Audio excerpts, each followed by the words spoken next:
자, 오늘 본문 말씀 구약성경 사사기 7장이 되겠습니다. 사사기 7장 15절 373페이지가 되겠습니다.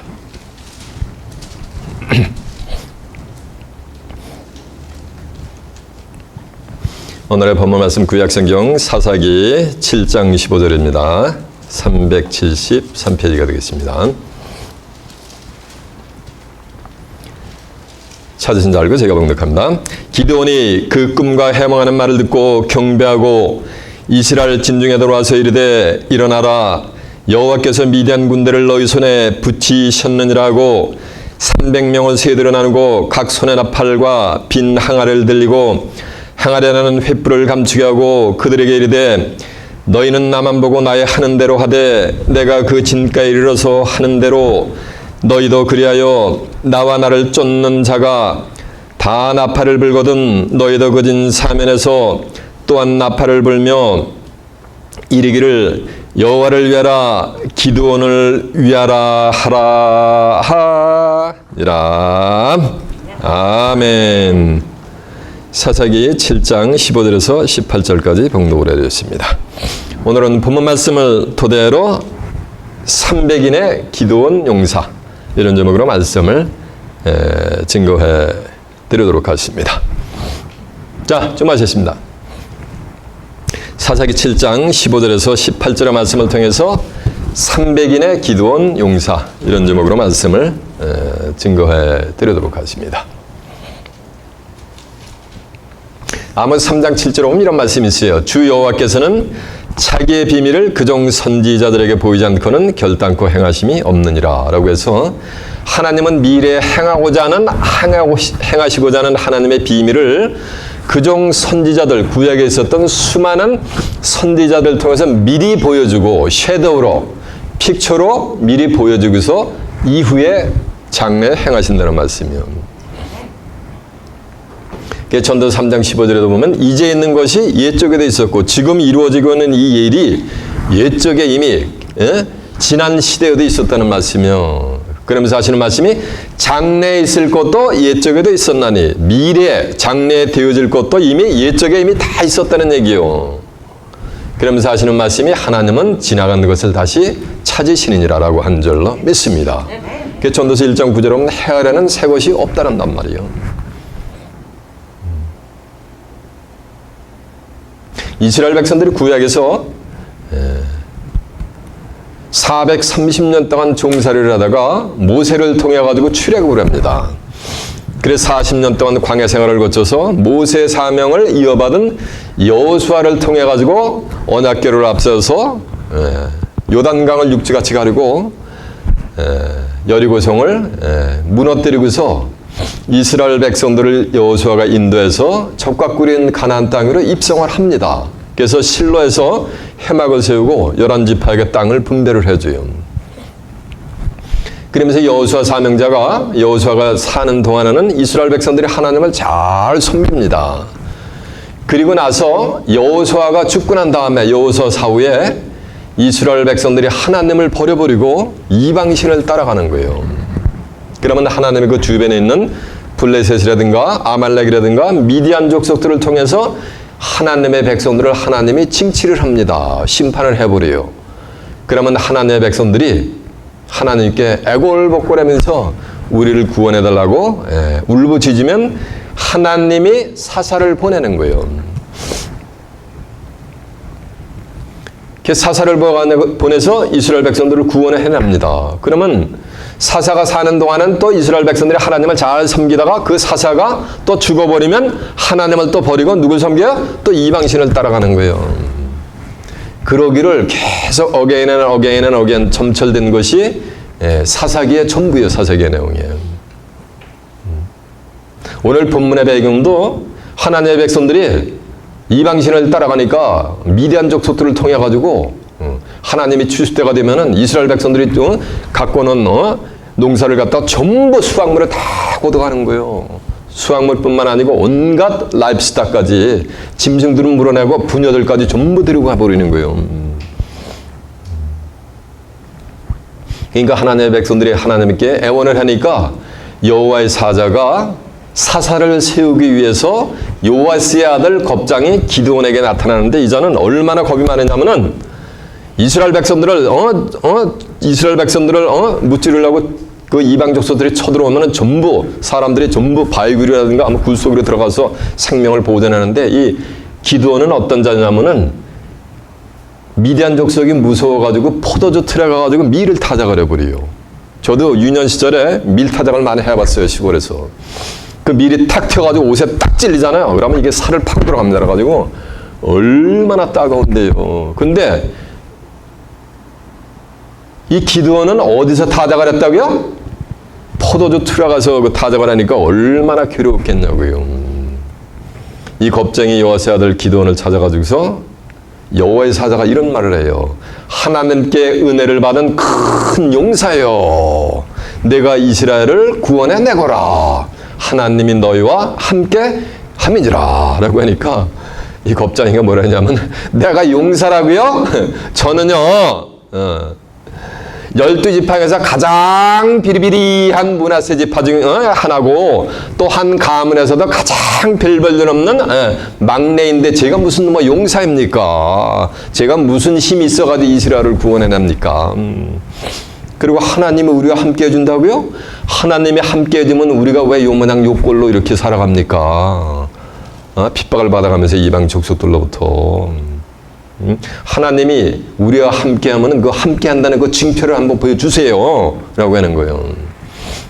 그러니까 여호와의 사자가 그래? 그러면 너는 가서 염소를 잡고 무교봉을 긋고 국을 끓여가지고 나한테 가지고 오라 라고 하니까 여호와의 사자가 지시한 대로 이 기드온이 전부 행해가지고서 딱 오는 거니까 너희 반석에다가 네 고기를 얹어놓고 무교봉을 얹어놓고 네가 끓여놓은 그 국을 갖다가 거기다 붓거라 라고 하는 거예요.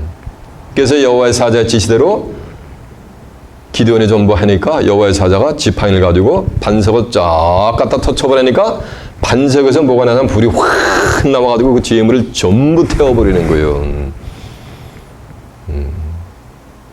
그러니까 기드온이 무릎을 팍 꿇는 거예요. 이러면서 주의 종이 여호와를 태면하였나이다 라고 하면서 하나님이 자기와 함께하는 자기가 사사로 부름받은 것을 인식을 하고 있는 거예요. 그래서 이제 시간이 지나가지고 혹자가 소문이 들리는데 어떤 소문이 들리니까 미디안 족속들이 다시 이제 추수때가 돼가지고 이스라엘로 쳐들어오는데 그 숫자가 얼마나 많으냐면 미디안 족속이 탄 그 약대가 바다에 모래같이 많다는 거예요. 이 말씀은 미디안 족속이 대지를 뒤덮었다는 얘기예요. 그러니까 기드온이 각 지파에다가 전령을 띄우는 거예요. 그래가지고 너희는 군사를 보내라고 해서 쫙 다 마보니까 총 32,000명이 모인 거예요. 그러니까 하나님이 이러는 거예요. 야! 32,000명씩 맞나? 이거 너무 많다. 이 군사를 가지고 너희들이 미디안 족속을, 동방 족속을, 아말렉 족속을 전부 쳐 부수면은 너희들이 힘이 강해서 너희들 손으로 그들을 무찌른 거라고 효업을 하지 않겠느냐. 꼴값을 떨지 않겠느냐. 그러니까 너는 지금부터 전쟁에 나가기 두려워하는 집으로 돌아가기를 원하는 자는 다 집으로 돌려보내라 라고 해서 여호와의 사자의 지시대로 돌려보내니까는 22,000명이 돌아가 버린 거예요. 그리고서 10,000명이 남은 거예요. 그러니까 10,000명도 여호와의 사자는 야 10,000명도 많다. 이 10,000명 가지고 너희들이 아멜렉 족속, 미디안 족속, 동방 족속을 무찌르면 너희 힘으로 그들을 무찔렀다고 너희들이 또 꼴값을 떨 게 아니냐. 그러니까 너는 그 100명을 10,000명을 데려가서 저 시냇가에 가서 물을 먹여보라. 그러면은 반드시 두 종류로 대별이 나눠질 텐데 한 부류는 무릎을 탁 꿇고 개같이 입을 뭐 하는가? 물에다가 할딱할딱하고 이렇게 핥아서 먹는 자들이 나올 거다. 그런가 하면 또 한 부류는 손으로 물을 딱 떠가지고서 서서 물을 먹는 자들이 나타날 거다.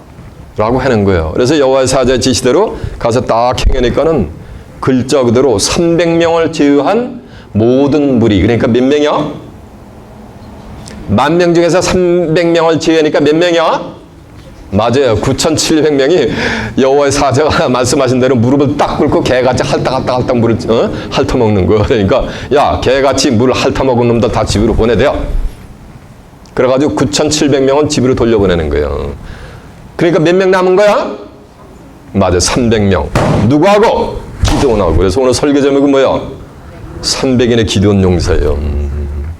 그러니까 300명 가지고 대지를 덮은 동방 족속, 미디안 족속, 아말렉 족속들을 갖다 무찔러라 그러니까 기드온이 이게 말이 안 되는 거예요. 그러니까 저 미디안 족속들을 우리에게 붙인 그 징표를 죄송한데 한번 보여주시면 안 될까요? 그리고 부탁을 하는 거예요. 그래?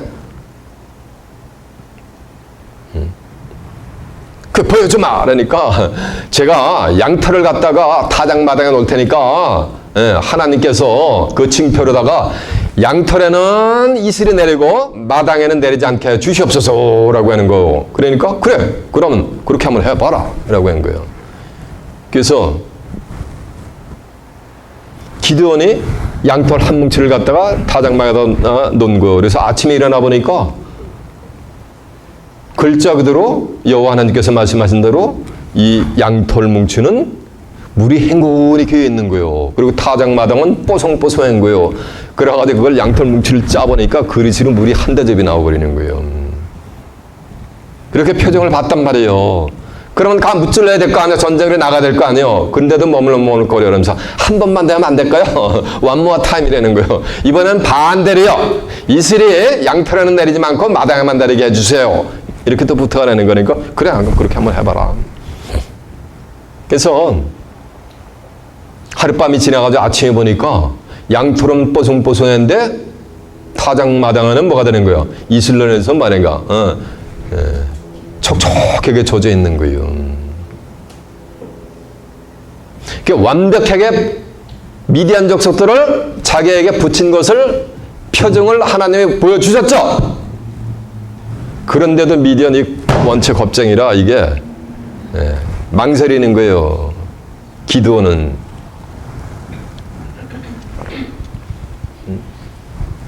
망설이니까 야, 너 왜 이렇게 나를 못 믿냐? 왜 이렇게 믿음이 없느냐? 그러면 네가 네 종들을 데리고 군사들 수하들을 데리고 가서 한번 정탐을 한번 해보거라 라고 하니까 기드온이 수하고 종을 데리고 가서 이렇게 정탐을 하는 거야. 정탐을 쭉 가니까 미디안 초소에 갖고 와서 가만히 들으니까 두 초병이 있는데 한 초병이 이런 얘기를 하는 거야. 야, 어젯밤에 내가 꿈을 꿨는데 보리떡 한 조각이 딱 우리 진으로 굴러가지고 대글대글 굴러가지고서 이진저진 다니면서 진에 있는 우리 군사들을 전부 진멸을 시키더라. 그러고 보니까 미디안 족속의 그 진의 그 군사들을 누가 전부 진멸을 시켰다고요? 보리떡 한 덩어리가 다 진멸을 시키는 거예요. 그러니까 보리떡이 누구보다 나은 거야? 그 지경이 되어버린 거예요. 그러니까 한 초병이라는 거야. 야, 그거는 요아스의 아들 기드온의 칼날이다 라고 하는 거예요. 그러니까는 기드온이 하나님이 이 족속들을, 미디안 족속들을 내 손에 붙였구나라는 것을 확신을 하게 됩니다. 그리고 돌아와가지고서 300명의 기드온의 용사들을 데리고서 그 미디안 족속과 아멜렉 족속과 동방 족속이 진치고 있는 데를 사면을 이어쌉니다. 그리고 하는 말씀이 이런 말을 해요. 그 300명의 기드온 용사에게 오른손에는 나팔을 들게 하고 왼손에는 빈 항아리에다가 횃불을 들게 합니다. 그러면서 아말렉 족속과 미디안 족속과 동방 족속이 진치고 있는 그 사면을 에워싸는 거예요. 그리고 나서 기드온은 이런 얘기를 해요. 내가 왜 항아리를 깨면서 횃불을 쳐들어 올릴 거다. 그러면서 나팔을 부러제끼면서 너희는 여호와를 위하라, 기드온을 위하라 라고 외칠 때 너희 300명의 용사 너희는 일제히 소리를 함성을 지르면서 뭐를 깨요? 먼저 항아리를 깨고, 뭐를 항아리에는 뭐가 있어요?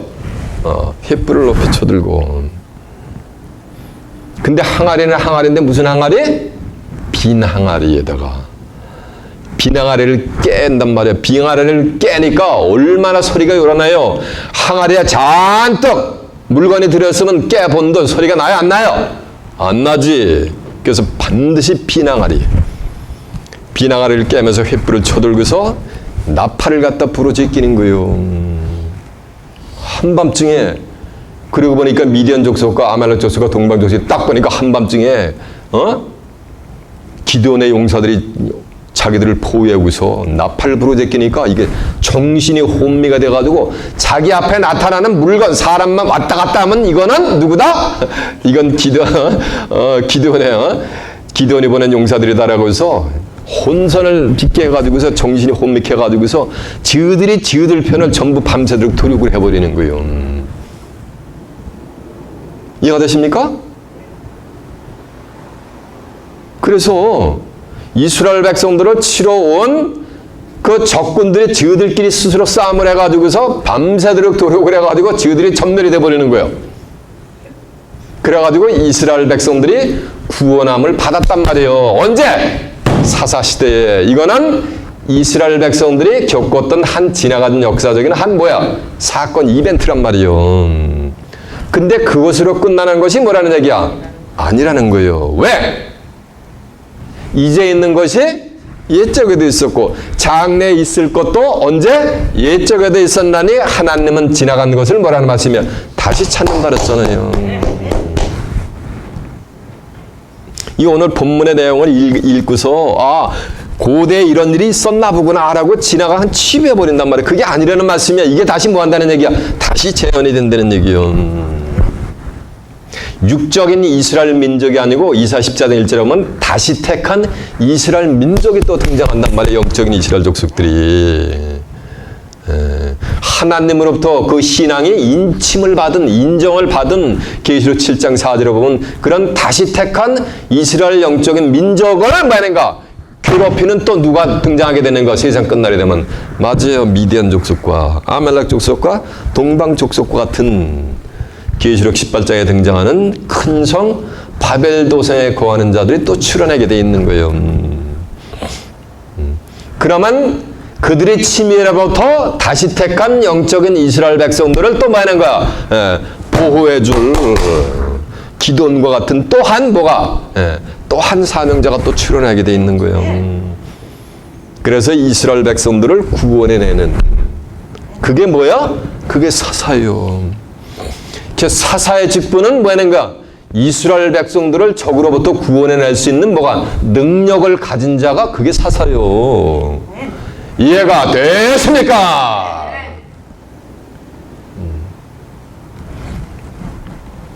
근데 이 기드온이 이방 족속들을 뭘 가지고 물리쳤다고요?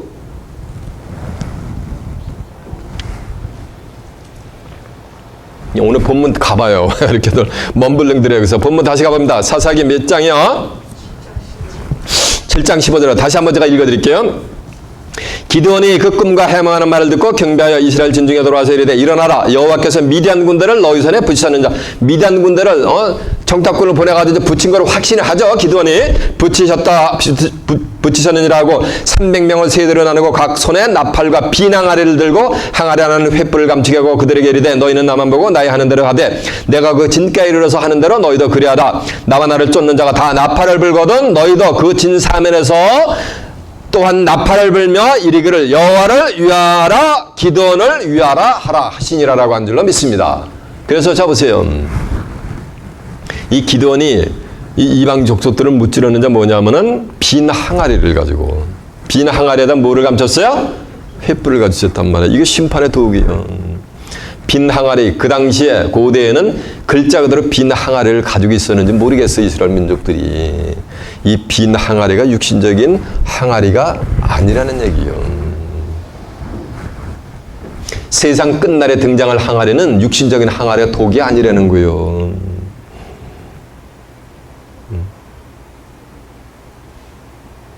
호세아 12장 10절에 보면 이런 말씀이 있어요. 내가 여러 선지자에게 말하였고 이삭을 많이 베풀었으며 선지자들을 빙자하여 비유를 베풀었노라 라고 한 줄로 믿습니다. 이거 항아리가 비유라는 얘기예요. 예수님도 마태복음 13장 34절에 보면 예수께서 이 모든 말씀을 비유로 말씀하시고 비유가 아니면 아무 말씀도 하지 아니하셨느니라 그랬어요. 요한복음 16장 25절에 보면 그러나 때가 이르면 다시는 너희에게 비유와 비사로 이르지 않고 아버지에 대한 것을 밝히 일러 주시리라라고 한 줄로 매섭니다. 구약에서 비유로 말씀하신 하나님이 비유로 말씀하신 것을 정한 때가 되면 그 비유의 말씀을 실상으로 일러준다는 얘기요. 그러면 오늘 비유로 기록된 이 항아리의 비유를 제가 실상으로 드러내면은 뭐가 아까우고 있는 거야? 맞아요. 성경이 이루어지는 때가 가까우고 있는 거예요. 이렇게 때를 분별하는 복된 자들이 되시길 바랍니다. 이레미야 8장 7절에 보면 반구와 두리며 제비도 자기 올 때를 한단 말이에요. 공중에 하고 높이 떠서 정한 시기를 한단 말이에요. 그리고 반구와 두리며 제비도 자기 올 때를 알건만은 내 백성은 규례 때를 몰라서 망한다는 거야. 규례라는 것은 봄이 오고 여름이 온단 말이에요. 이거 지금 뉴저지에 지금 뭐가 오겠어요? 가을이 오겠단 말이에요.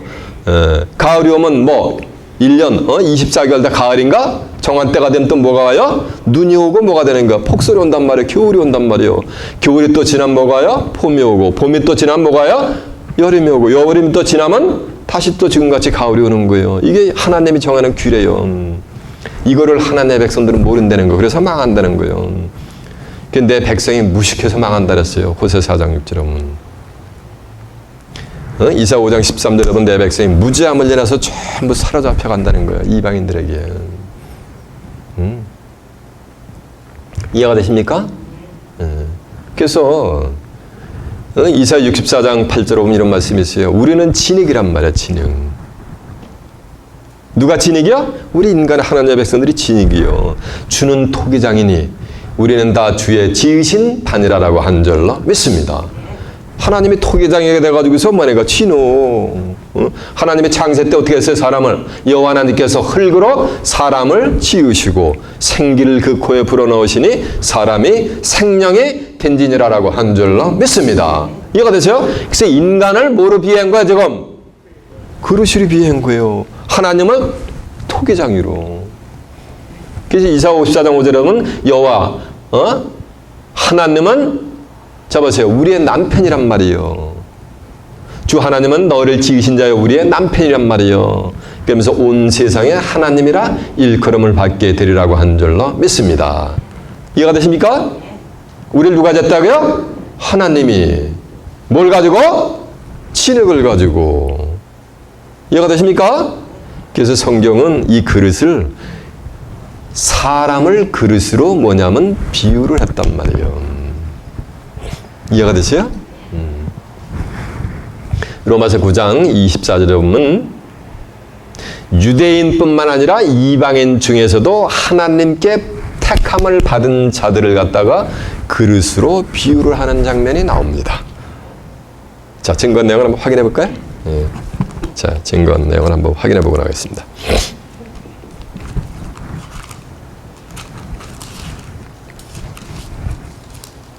8절이 몇 페이지냐면 이사 64장 8절이 몇 페이지냐면 1045페이지가 되겠습니다. 지금까지 증거 내용을 한번 확인해 보고 나가는 거예요.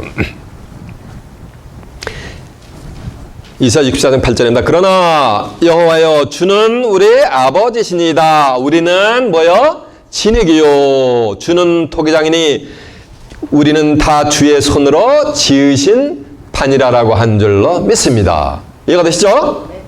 이사 54장 그 앞에 있어요. 54장 5절 한번 가보세요.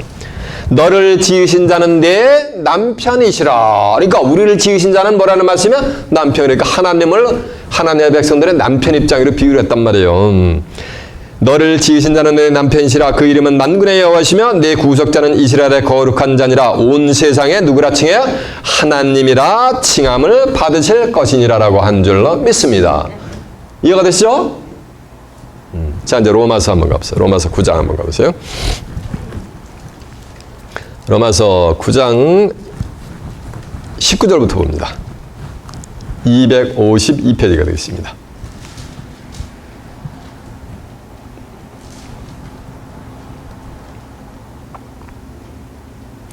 혹 내가 말하기를 그리하면 하나님이 어찌하여 힐허물 하느냐? 누가 그 뜻을 대적하리요? 이 사람아, 내가 누구에 감히 하나님을 뭐하느냐? 하나님을 뭐하느냐? 힐문하느냐? 힐문한다는 얘기가 하나님께 대적한다는 얘기예요. 대든다는 얘기예요. 힐문하느냐? 지음을 받은 물건이 지은 자에게 어찌 나를 이같이 만들었느냐 하겠느냐? 토기장이가 진흙 한 덩이로 하나는 귀 있을 그릇을 하나는 천 있을 그릇을 만들 권이 없느냐? 만일 하나님의 그 진노를 보이시고 그 능력을 알게 하시고자 하사 멸하기로 준비된 진노의 그릇을 오래 참으심으로 관영하시고 또한 영광 받기로 예비하신 바 궁일의 그릇에 대하여 그 영광의 부유함을 알게 하고자 하셨을지라도 너희가 무슨 말을 하리요? 이 그릇은 누구니? 우리니. 이러니까 누가 그릇이요? 사람이 그릇이란 말이에요. 이 그릇은 우리니 곧 유대인 중에서뿐만 아니라 이방인 중에서도 부르신 자니라라고 한 줄로 믿습니다. 그러니까 하나님께 부름받은 자들, 하나님께 택함 받은 부름받은 자들을 지금 뭐로 비유하고 있는 거야? 그릇으로 지금 비유하고 있단 말이에요. 그래서 이방의 사도로 예수님 당시에 부르심을 받은 자가 있었어요. 그게 누구요? 맞아요. 사도 바울이요. 이방인뿐만 아니라 유대인 중에서도 예수 그리스도의 이름을 전파하기 위해서 예수님이 부활하신 다음에 사도 바울을 이방의 사도로다가 부르는 장면이 나옵니다. 사도행전 9장 15절로 그 앞에서 한번 보고 나갈까요? 보고 나옵니다. 그러니까 사도 바울도 뭐였다는 얘기야? 사도 바울도 그릇이요. 성경에 말하는 그릇이 육신적인 그릇을 얘기하는 게 아니요. 202페이지요.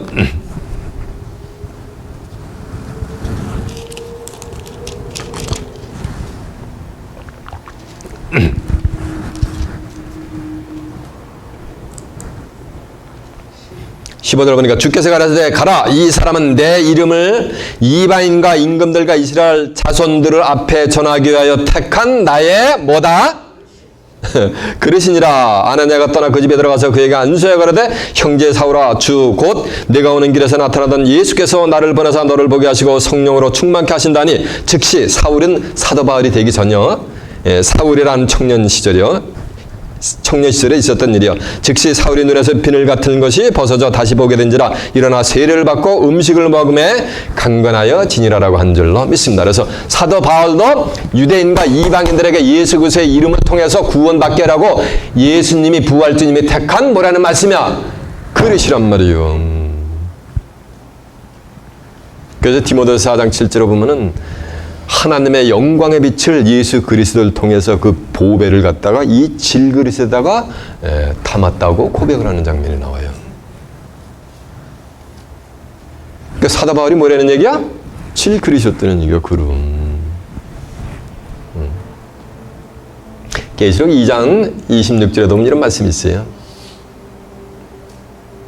이기는 자와 끝까지 내 일을 지키는 자에게 내가 만국을 다스리는 권세를 주리니 저가 철장을 가지고 저희를 질그릇 깨트리는 것 같이 한대요. 그러니까 하나님의 백성들을 뭐로 심판받을 하나님의 말씀을 저버리고 하나님의 백성이라고 자처하는 자들을 뭐 하는가? 질그릇으로 이렇게 비유를 하고 있단 말이에요. 그래서 큰 집, 하나님의 집에는 금그릇도 있고 은그릇도 있고 나무 그릇도 있고 토기와 같은 그런 그 그릇도 있단 말이에요. 그리고 귀 쓰는 그릇도 있고 천에 쓰는 그릇도 있으니 누구든지 자기를 비워. 사람이 뭐라는 말씀이야? 그릇이란 말이에요. 자기를 비워. 이 말씀은 그릇을 뭐 하는 거야? 비워.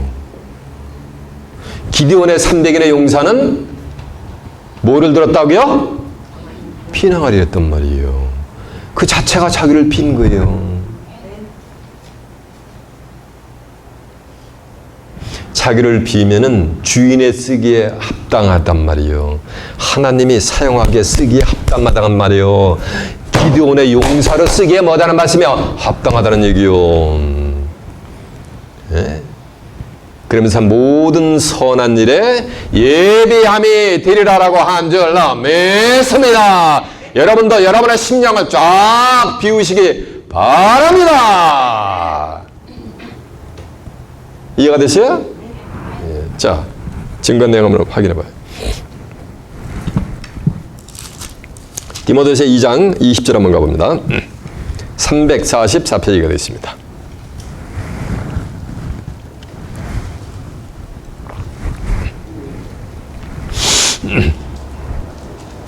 큰 집에는 디모데후서 2장 20절에 큰 집에는 금과 은의 그릇이 있을 뿐만 아니요 나무와 질그릇도 있어 귀에 쓰는 그릇도 있고 천에 쓰는 그릇도 있나니 그러므로 누구든지 이런 것에서 자기를 깨끗하게 하면 귀 쓰는 그릇이 되어 거룩하고 주인의 쓰기에 합당하며 모든 선한 일에 예비함이 되리라라고 한 줄로 믿습니다.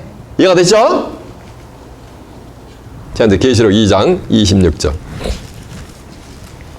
다 증거한 내용인데 제가 확인시켜 드리는 거예요. 제가 지금 뭐를 설명하고 있어요? 그릇을 설명하고 있어요. 계시록 2장 26절이요. 이기는 자와 끝까지 내일을 지키는 자에게 만국을 다스리는 권세를 주리니 그가 철장을 가지고 저희를 다스려 질그릇 깨트리는 것과 같이 하리라. 나도 내 아버지께 받은 것이 그러하도다라고 한 줄로 믿습니다. 그러니까 심판받을, 자 보세요. 하나님을 저버린 심판받을 사람들을 지금 뭐로 비유하겠는 거야? 질그릇으로 비유하겠는 거예요. 이해가 되십니까? 기드온의 300인의 용사가 뭐를 드렸어요? 한 손에 뭐를 들었다고요? 항아리인데 무슨 항아리?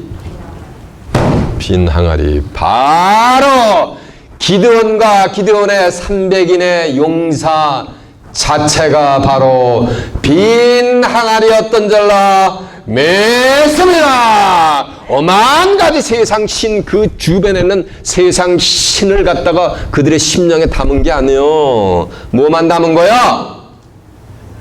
여호와 하나님의 말씀만을 말인가 그들의 심령에 촥 뭐였던 거예요? 담았던 거예요.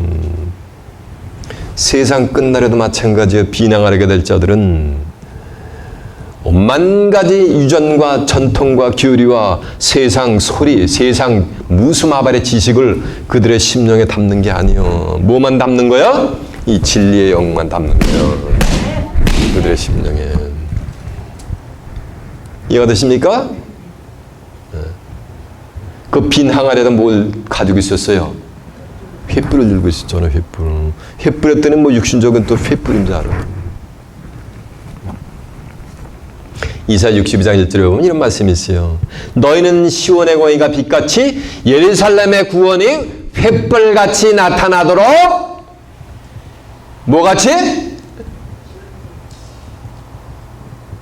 시온의 공의가 빛같이 예루살렘의 뭐가? 구원이 뭐같이 나타나는 말이에요. 횃불같이 나타나도록 시온을 위하여 쉬지 않고 예루살렘을 위하여 잠잠하지 아니할 것은 열왕은 내 빛으로 열방은 내 빛으로 열왕은 내 영광을 볼 것임이라라고 한 줄로 믿습니다. 그러니까 시온의 공의가 빛같이 예루살렘의 구원이 횃불같이 나타나는 거예요.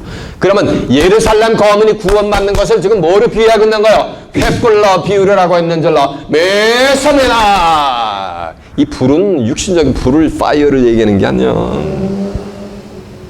예레미야 5장 14절에 보면 내 입의 말로 불이 되게 하고 이 백성으로 나무가 되게 한단 말이에요. 이해가 되세요? 내 입의 말로 불이 되게 하고 이 백성으로 나무가 되게 한다는 말씀은 불같은 하나님의 말씀 가지고 하나님을 저버린 백성들을 뭐하는가? 심판할 것을 그렇게 비유를 한 거지. 오늘날 기독교인들이 지금 있는 이 지구와 이 우주는 전부 하나님의 불사르고 어디다 외계에다가 올라간대. 외계에다가 천국을 창조한대. 그러면은 맨날 예배 때마다 뭐를 해요? 뭐를 암송해? 뭐를 암송해요? 주기도문이라는 걸 암송해요. 하늘에 계신 우리 아버지여, 이름이 거룩히 여김을 받으시며 나라 임하옵시며 뜻이 하늘에서 이루어진 것 같이 어디서 이루어져? 하나님의 뜻은 뭐냐면 그리스도의 나라가 이루어지는 거예요. 보이는 것이나 보이지 않는 것이 그리스도 안에서 통일이 되어가지고 그 뜻이 어디서 이루어지는 거예요? 땅에서 이루어지리라 라고 왜 기도를 해?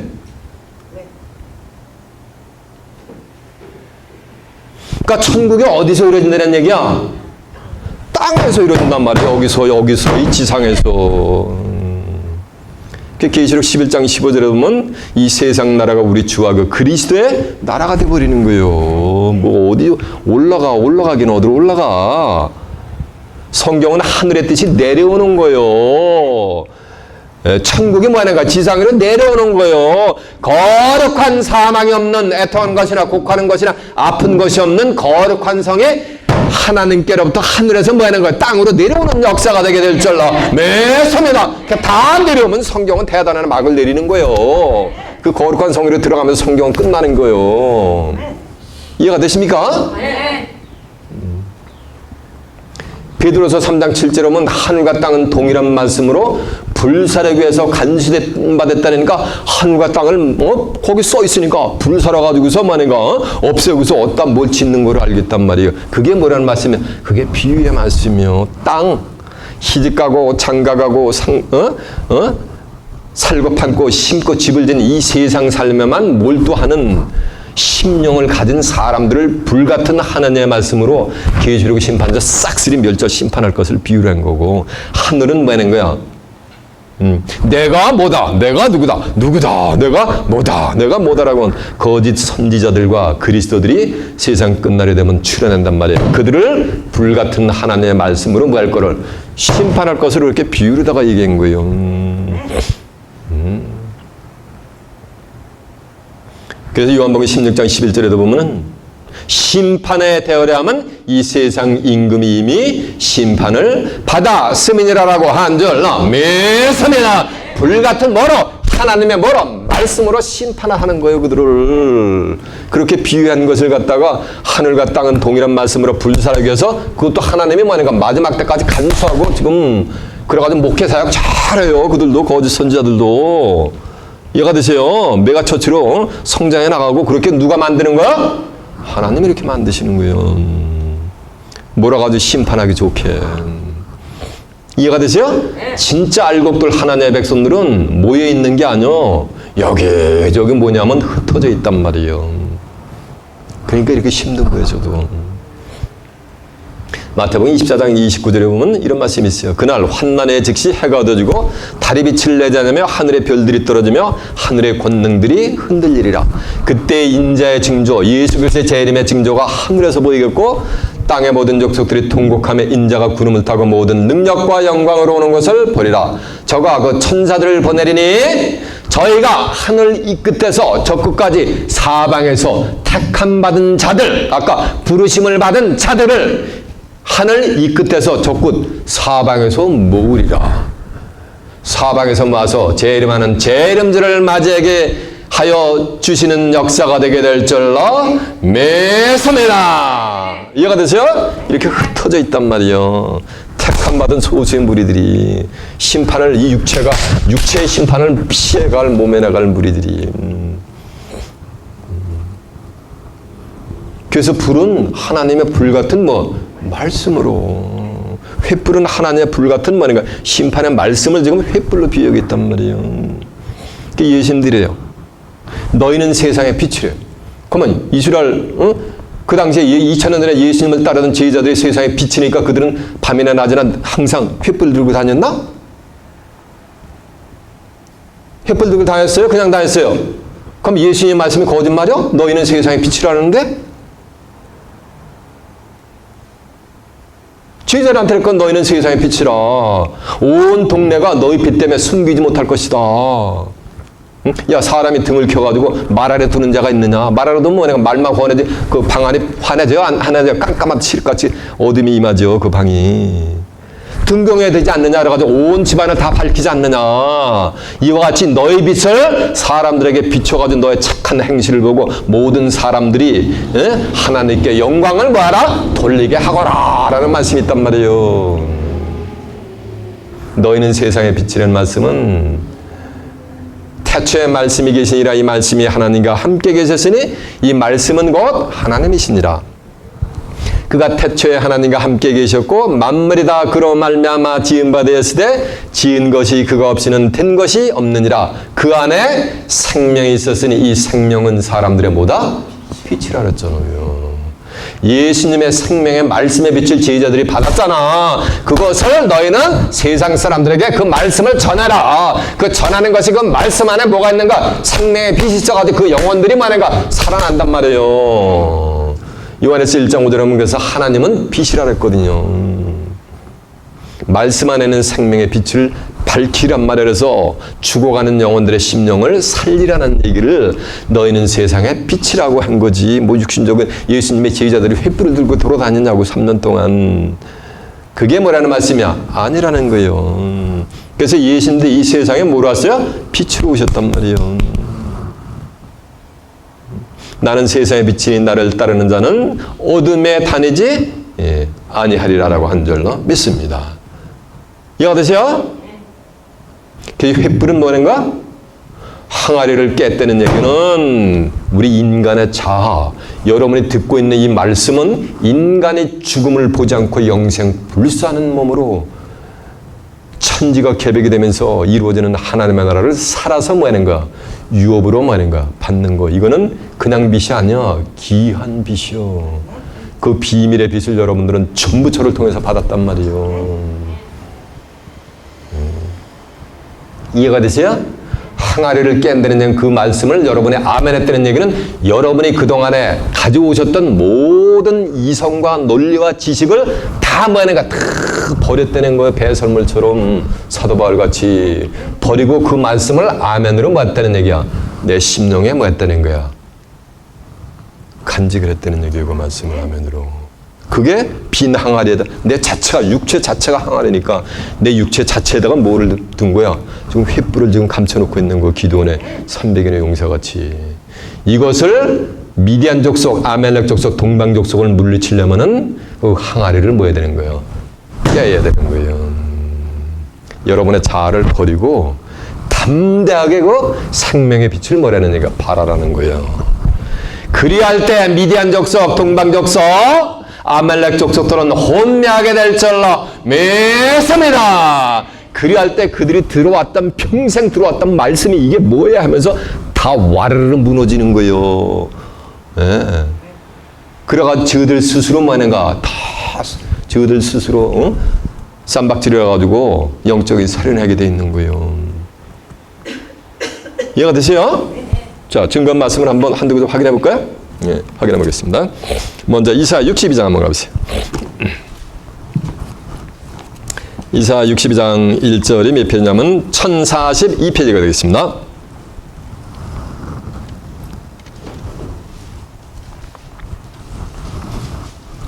이사 62장 1절 1042페이지입니다.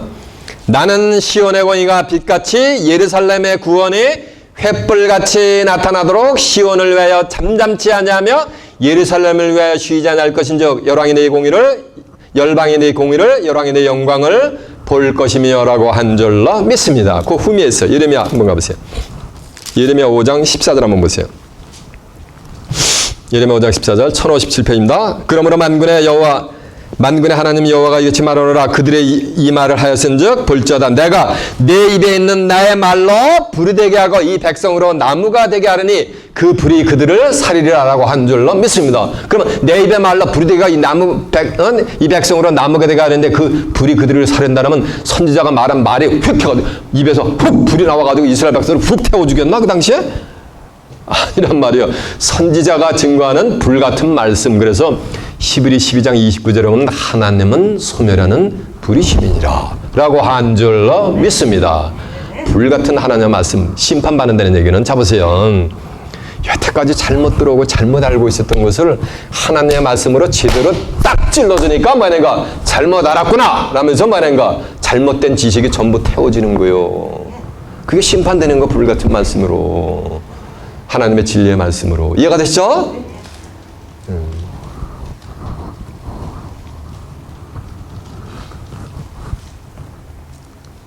베드로서도 한번 가보세요.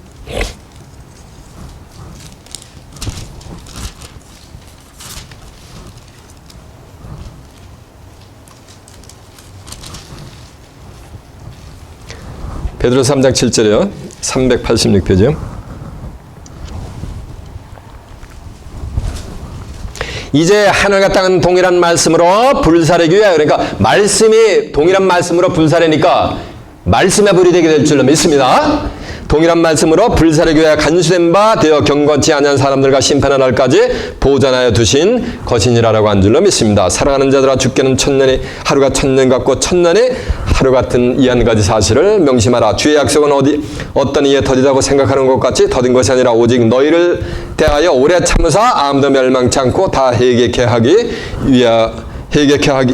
이르기를 원하느니라라고 한 줄로 믿습니다. 이해가 되죠? 그래서 하나님은 뭐라는 말씀이야? 소멸하는 뭐라 했어요 아까?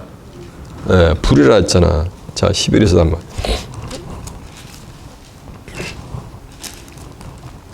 히브리서 12장 29절이 몇 페이지냐면은 368페이지가 있습니다.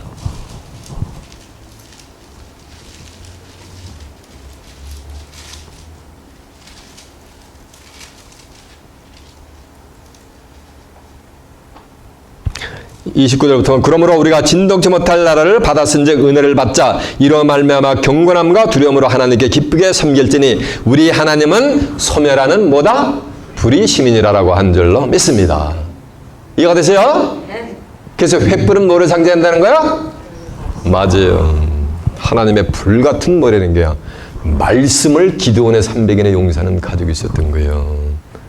그 말씀을 내 심령을 다 비우고 하나님의 불 같은 말씀으로 꽉 그 빈 항아리를 채운 거예요. 빈 항아리에다 횃불을 넣으니까 항아리는 확 할 거 아니에요. 이해가 되세요? 그 심령의 의식의 공간에 하나님이 임재하시는 거를 이렇게 좀 비유로다가 피워내는 거예요. 왜? 하나님이 너희와 만나리가 함께 하신다 그랬잖아, 기도원한테. 이해가 되세요? 그리고 또 한 손에는 뭐를 가지고 있었어요? 나팔을 가지고 있었단 말이에요. 나팔 했더니 또 육수적인 뭐 빰뿌빰뿌빰빰빰 하는 나팔이냐는 거예요. 세계사회들의 사람들이 의미 없는 얘기를 할 때 한국 사람들은 야 이놈아 뭐 하지 마라? 맞아, 이 동네에서 나팔 불지 말라 하는데 맞아요. 그러면 그 사람이 엉뚱한 소리 하는 사람이 나팔을 분 거예요? 말을 한 거예요? 말을 한 거지. 뭔 나팔을 불어, 나팔을 불기는. 여호수아 6장에 보면은 여호수아가 여리고성을 무너뜨릴 때 언약궤를 앞세우고서 제사장들이 7 양각 나팔을 불면서 한 바퀴씩 하루에 한 바퀴 돌았단 말이에요. 6일 동안 돌고 7일은 7번을 돌면서 여호와 하나님께서 이 성을 우리에게 주셨다라고 외치니까 여리고성이 와르르 무너뜨렸어요. 그러니까 여리고성 무너뜨리는 비법도 도구도 또 뭐가 되는 거야? 나팔이요. 나팔은 나팔인데 구약에서 나팔은 뭐 가지고 만드냐면 양 가지고 나팔단 말이에요. 근데 요한복음 1장 29절은 보라 세상죄를 지고 가는 하나님의 어린 뭐다? 양이로 따라서 이 나팔은 바로 양각 나팔이 되게 될 줄로 믿습니다. 예수의 나팔이 되게 될 줄로 믿습니다. 정한 때가 되면 요한서 2장 2절에 보면은 시온에서 나팔을 불게 돼 있어요. 그러면서 나의 성산에서 호각을 부르는 거예요. 그러면서 이 땅 모든 거민을 떨게 할지니라. 이는 여호와의 날이 임박하였음이니라라고 한 줄로 믿습니다. 하나님의 진노의 날이 임박할 때는 시온에서 뭘 부는 거야? 나팔을 불게 돼 있는 거예요. 호각을. 이해가 되세요? 그러면서 나의 성산에서 호각은 언제 부르는 거야? 긴박할 때 부르는 거지. 심판의 날이 긴박할 때 하나님의 성산에서 뭐를 분다? 나팔을 불게 될 줄로 믿습니다. 이사야 58장 1절에 보면 내 목소리를 나팔같이 날려가지고서 내 백성의 허물을 야곱 중에 죄가를 구하라는 얘기요. 그러니까 내 목소리를 뭐같이 날려? 나팔같이 날리니까 선지자의 목소리가 바로 나팔 소리가 되게 될 줄로 믿습니다. 이해가 되세요? 네. 나팔이 분명한 소리를 내지 못해. 제가 군대에 있을 때 철원에서 전방 철원이라는 데서 사단장을 모시고 했어요. 그 당시에 사단장은 투스타였어요. 지금도 그런지 모르겠는데 70년대에는 사단장이 투스타였어요. 그 투스타 사단장을 모시고 있었는데 매주 토요일이 되면은 전역하는 자들, 제대하는 자들이 있어가지고 행사를 합니다. 그래가지고서 사단장을 가서 사단장 기호, 사단장 기를 들고 와요. 이렇게. 기를 들고 와가지고 제대 군인들이 한 500명 제대하면 딱 해가 사단 기를 들고 나면 사단장 기를 들고 갈 때는 육군 대령도 저를 터치 못해요. 그걸 들을 때는 제가 누구야? 맞아요. 그래가지고 권위가 있어. 그래가지고 식을 행했던 기억이 나는데 그때 군악대에서 악대가 나온단 말이야. 빰빰빰빰빰빰빰빰 하면서 사단장이 쫙 이제 연병장이 나올 때 빰빰빰빰빰빰 하면서 나팔이 나는데 빰빰빰빰 하는데 어떤 사람 삐익 소리가 나면 어떻게 되는 거? 그거 제명에 못 주고 그거 36개월 제대로 못 채워. 어디서 채워야 돼? 깜빵에서 물구나무 서가지고 채워야 돼. 36개월. 그 나팔을 가장 잘 부는 사람들 2명을 딱 군악대에서 차출해가지고 제대식에 항상 보낸단 말이에요. 성경에서도 이런 말씀이 있어요. 나팔이 분명한 소리를 내지 않으면 누가 전쟁을 예비하리요 라고 한 줄로 믿습니다. 이해가 되시죠? 자, 요엘서 한번 증거한 내용을 확인해 보도록 하겠습니다.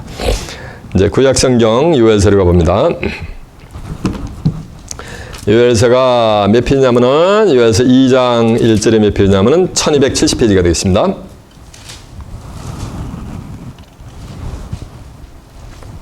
시원해서 나팔을 불며, 그러니까 시원해서 뭘 부는 거야? 나팔을 부는 거예요. 이 나팔은 육신적인 빰빰빰빰빰빰빰 육신적인 나팔 소리가 아니야. 심판의 날이 임박하였다는 하나님의 말씀이 뭐냐가 전파될, 선파될 뭐가 있다는 얘기가 날이 있는 거예요. 어디에서 그 말씀이 선포된다는 얘기야? 시온에서. 시온에서 나팔을 불며 나의 성산에서 호각을 불어 이 땅 거민으로 다 떨게 할지니 이는 여호와의 날이 이르게 됨이니라. 이제 임박하였느니라. 곧 어둡고 캄캄한 날이야 빽빽한 구름이 끼인 날이라. 새벽빛이 산꼭대기에 덮임같이 이는 많고 강한 백성이 이르렀습니다. 이는 자고 이래로 없었고 이후에도 없으리라. 불이 그들의 앞을 사르며 불꽃이 그들의 뒤를 태우리니 그 전에 그 땅은 에덴 동산 같았으나 그 후의 땅은 황만들 같으리니 그들을 피할 자가 없느니라 라고 한 줄, 없도다라고 한 줄로 믿습니다. 이렇게 심판의 날이 임박할 때는 뭐가 불려진다는 얘기야? 맞아요. 나팔 소리가. 자, 이사야서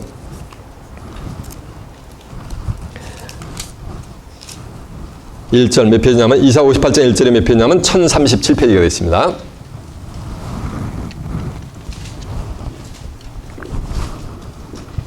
크게 외치라. 아끼지 말라. 내 목소리를 나팔같이 날려 내 백성에게 그 허물을 야곱 중에 그 죄를 고하라라고 한 줄로 믿습니다. 크게 외치면서 내 목소리를 뭐같이 날려?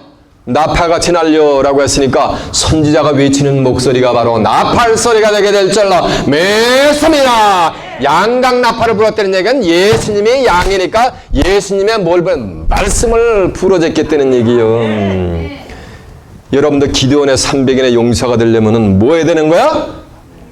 300인의 용사는 뭘 가졌어요? 한 손에는 뭐? 비항아리. 비항아리 속에 뭐냐? 비항아리를 가졌다는 얘기는 여러분의 심령을 쫙 비워야 되는 거. 그리고 뭘 간직해서 비항아리 속에? 횃불, 불 같은 하나님의 말씀으로 영적 전신갑주를 입고, 그리고 또 한 손에는 뭐 하는 거? 양각 나팔을 뭐 해야 되는 거야? 분명하게 부러졌게 되는 거예요. 이해가 되십니까? 네. 여러분들 시간 증거되는 말씀을 통해서 여러분의 심령을 확 삐고 오로지 믿음의 주에 온전케 하는 이인 하나님과 예수님의 진리의 말씀만을 여러분의 심령에 부어서 정한 때가 되면은 여러분의 심령을 깨트리고서 횃불을 높이 쳐들고 양각나팔을 불어서 하나님의 백성들을 대적하는 대적의 무리를 심판하고 다가오는 하나님의 나라 새하늘과 새 땅을 살아서 유업으로 받아 그곳에서 하나님과 예수 그리스도와 함께 영생 동락을 이루는 귀한 축복이 임하시길 예수님의 이름으로 축원합니다. 자, 말씀 마치겠습니다.